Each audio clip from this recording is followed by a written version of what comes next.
Bro, August 15వ తేదీ నుంచి అయితే ఆల్రెడీ ఎలక్షన్ టైంలో కొన్ని పథకాలైతే మన టీడీపీ కూటమి ప్రభుత్వం అనౌన్స్ చేసింది. సో అది ఒక్కొక్కటిగా తీర్చుకుంటూ వస్తారనమాట. సో ప్రజెంట్ అయితే ఈ ఫ్రీ బస్ అనేది ఉంది చూసావా, అంటే మహిళల కోసం అని చెప్పి ఫ్రీ బస్ అనేది పథకం అయితే ఉందన్నమాట.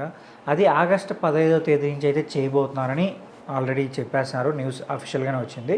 సో అది ఎలా అమలు చేయబోతున్నారంటే మొత్తం స్టేట్ అంతానా, లేదంటే జస్ట్ డిస్టిక్ వైజ్ ఉండబోతుంది అంటారా? సో ఖచ్చితంగా ఈ ఫ్రీ పథకం, బస్సు పథకం ఇస్తే కనుక మేము తిరగబడతామని ఫస్ట్గా ఆటో డ్రైవర్లందరూ ప్రెజర్ పెట్టారనమాట. సో దానికి గవర్నమెంట్కి కొంచెం టైం పట్టింది. అంటే ఇప్పుడు దీన్ని ఎట్లా సాల్వ్ చేయాలి, మనం పథకం అనౌన్స్ చేసాము, మరి వెంటనే చేయకపోతే ప్రజల నుంచి ప్రెజర్ ఉంటుంది. సో ఖచ్చితంగా మరి ఇటు పక్కన ఆటో డ్రైవర్లు చూస్తే వాళ్ళు మాకు కుదరదు, మాకు గిట్టుబాటు అవ్వదు అంటున్నారు. సో ఇప్పుడు అందరికీ బెనిఫిషియరీగా ఉండేలాగా దాన్ని తీసుకురావడానికి ఆల్మోస్ట్ ఈ సంవత్సరం పైన టైం పట్టింది అనమాట.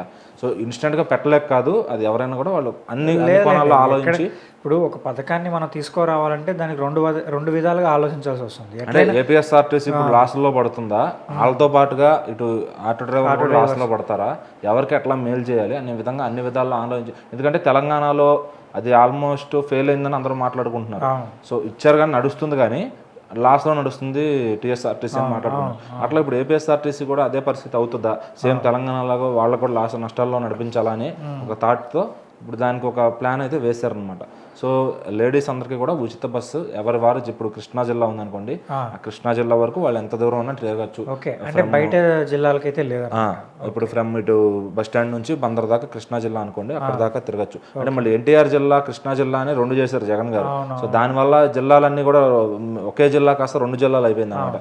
సో మరి ఆ లిమిట్స్ అనేవి ఎంతవరకు పెడతారనేది అక్కడ వాళ్ళకి ఐడియా ఉంటుంది. సో ఇప్పుడు గుంటూరు ఉందనుకోండి, గుంటూరు జిల్లా, అల్లూరు సీతారామరాజు జిల్లా ఉంటే అల్లూరు సీతారామరాజు, అలా రాజమహేంద్రం వరకు, అట్లా విశాఖపట్నం వరకు విశాఖపట్నం జిల్లా, ఎవరి వారు జిల్లాల వారీగా, అనంతపురం అయితే అనంతపురం. సో ఆ జిల్లా పరిధి వరకు ఆ బస్సులు, సిటీ బస్సులు ఎంతైతే తిరుగుతాయో, ఏవైతే ఆర్టీసీకి సంబంధించిన బస్సులు ఏవైతే ఉంటాయో అన్నిట్లో ప్రయాణించవచ్చు. సో దానిపైన అయితే ఆయన క్లారిటీ ఇచ్చారనమాట. ఆగస్టు 15 నుంచి ఇది స్టార్ట్ అవుతుంది. సో ఆటో డ్రైవర్లు ఎవరైతే ఉన్నారో వాళ్ళందరికీ కూడా ఎటువంటి నష్టం లేకుండా, సో ఆ సిటీ లిమిట్స్ ఆటో వాళ్ళందరికీ కూడా ఖచ్చితంగా ఎవరికి వాళ్ళకి రాష్ట్రం అంతా కూడా వాళ్ళకి ఇదివరకు జగన్ గారు వేశారు కదా ఒక అమౌంట్ ఆటో డ్రైవర్లకి. సో అదే విధంగా ఒక 10,000 ఎంతో దానికి అమౌంట్ ఇయర్లీ సర్దుబాటు చేసి సో వాళ్ళకి వేస్తాను కూడా ఇయర్లీ వైజ్ అంటారా. ఇప్పుడు జగన్ కూడా సంవత్సరానికి 10,000 ఇచ్చి ఆటో డ్రైవర్లు హ్యాపీ అయిపోయారు. కానీ దాని తర్వాత వాళ్ళకి డీజిల్ రేట్లు ఎంత పెరిగాయి, సో దానివల్ల వాళ్ళకి ఎంత, అంటే 10,000 ఇచ్చి ఎంత అవతల డీజిల్ రాశారు అనేది వాళ్ళకి తెలుసుకోలేని ఇదిలో ఉన్నారనమాట. సో కొంతమంది అయితే హ్యాపీగా లేరు జగన్ ఇచ్చిందంతా.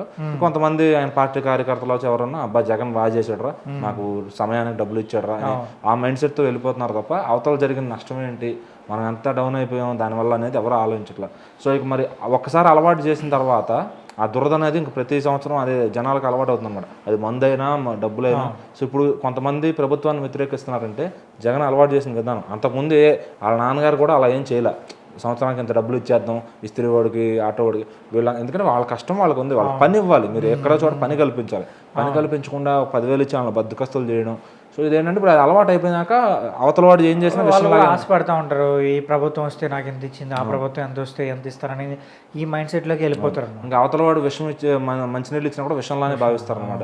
సో ఇంకా మరి తప్పదన్నట్టు మరి ఈ లాస్ నట్టు కవర్ చేయడానికి కంపల్సరీ ఇంకా మరి ఆటో డ్రైవర్లు వాళ్ళకి ఏదో ఒకటి లాస్ అవుతుంది. ఎందుకంటే చాలా మంది లేడీస్ అందరూ పొద్దున్నే ఎటో ఒకటి షాపింగ్కి వెళ్ళడము, సో ఆ లాస్ అవుతుందని చెప్పి ఆటో డ్రైవర్ ఫుల్ కంప్లైంట్ ఉంది. వాళ్ళకి ఏదైతే ఇవ్వాల్సిందో ఉందో అది వాళ్ళ ఖాతాల్లో చూసి జమ చేస్తామని కూడా చెప్పారనమాట. సో రాబోయే ఈ సంవత్సరంతో కలుపుకుని 4 సంవత్సరాలు 4 విడతలుగా వాళ్ళకి పడతాయి అన్నమాట ఖచ్చితంగా. సో ఏ ఆటో డ్రైవర్లు కూడా దీనికి టెన్షన్ పడాల్సిన అవసరం లేదు.